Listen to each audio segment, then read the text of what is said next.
এবারের বইমেলা নতুন তাৎপর্য নিয়ে আমাদের সামনে এনেছে। এবারের বইমেলার প্রতিপাদ্য জুলাইয়ের গণ অভ্যুত্থান এবং তার মাধ্যমে নতুন বাংলাদেশের বিনির্মাণ। বরকত সালাম রফিক জব্বারের বুকের রক্তে যে অঙ্গীকার মাখা ছিল তাতে ছিল জুলাই অভ্যুত্থানকে নিশ্চিত করার মহা বিস্ফোরক শক্তি। অর্ধ শতাব্দী পর এই মহা বিস্ফোরণ গণ অভ্যুত্থান হয়ে দেশ পাল্টে দিল। এই বিস্ফোরণ আমাদের মধ্যে নতুন বাংলাদেশ গড়ার প্রত্যয় গ্রথিত করে দিয়ে গেল। ২১ আমাদের মূল সত্তার পরিচয়। ২১ আমাদের ঐক্যের দৃঢ় বন্ধন। এই বন্ধন ছোট বড়, যৌক্তিক অযৌক্তিক, ক্ষণস্থায়ী দীর্ঘস্থায়ী সকল দূরত্বের ঊর্ধ্বে। মাত্র ৬ মাস আগে জুলাই অভ্যুত্থান জাতিকে এক ঐতিহাসিক গভীরতায় ঐক্যবদ্ধ করে দিয়েছে, যার কারণে আমরা অর্থনৈতিক, রাজনৈতিক, প্রাতিষ্ঠানিক এবং মানবিক দিক থেকে বিধ্বস্ত এক দেশকে দ্রুততম গতিতে আবার উদ্দিষ্ট গন্তব্যে পৌঁছানোর জন্য তৈরি করার প্রস্তুতি নিতে সাহস খুঁজে পেয়েছে। ২১-এর টান বয়সের ঊর্ধ্বে, প্রজন্মের ঊর্ধ্বে। ২১-এর টান প্রজন্ম বিস্তৃত হয়েছে, শুধু তাই নয়, এই টান গভীরতর হয়েছে, আমাদেরকে দুঃসাহসী করেছে। ছাত্র জনতার অভ্যুত্থান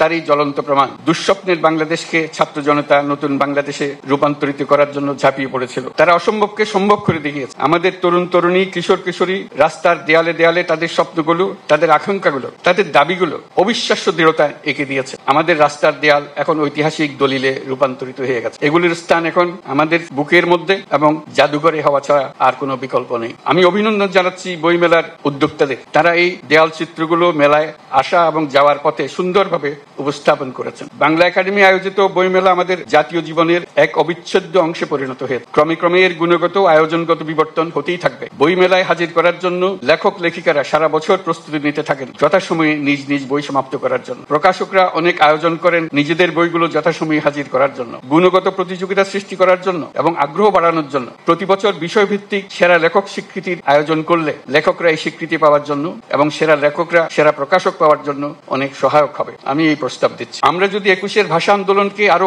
গভীরতর প্রেক্ষিতে স্বাধিকার আন্দোলন হিসেবেও দেখি, তাহলে অমর ২১-এর গণ্ডি বৃহত্তর হয়ে দাঁড়ায়। তখন আমরা ভিন্ন প্রতিষ্ঠানের মাধ্যমে কিশোর কিশোরী, তরুণ তরুণীদের তাদের সৃজনশীলতার জন্য স্বীকৃতি দিতে পারি, নতুন উদ্যোক্তা হওয়ার জন্য স্বীকৃতি দিতে পারি। শহর ও গ্রামের নারী পুরুষকে কৃষি, শিল্প, সাংস্কৃতিক জগৎ, বিজ্ঞান, বাণিজ্য, শিক্ষা, অন্যান্য ক্ষেত্রে যারা নির্দিষ্ট বছরে জাতির জন্য অবদান রেখেছেন তাদের স্বীকৃতি দিতে পারি, তাদের জন্য আনুষ্ঠানিক আয়োজন করে দিতে পারি। প্রবাসী বাংলাদেশিদের, প্রবাসী শ্রমিকদের অবদানের জন্য স্বীকৃতি দিতে পারি। সারা পৃথিবী জুড়ে নানা কাজে বাংলাদেশিরা কৃতিত্ব দেখাচ্ছে। আমরা ২১-এর দিনে তাদের সবাইকে স্মরণ করতে চাই। তারা সবাই ২১-এর দিনে নিজের দেশকে স্মরণ করে সবসময় অনুষ্ঠান করে। তারা আমাদের পরিবারের অংশ হিসেবে তাদের সন্তান সন্ততির কাছে বাংলাদেশকে পরিচয় করিয়ে দেয়।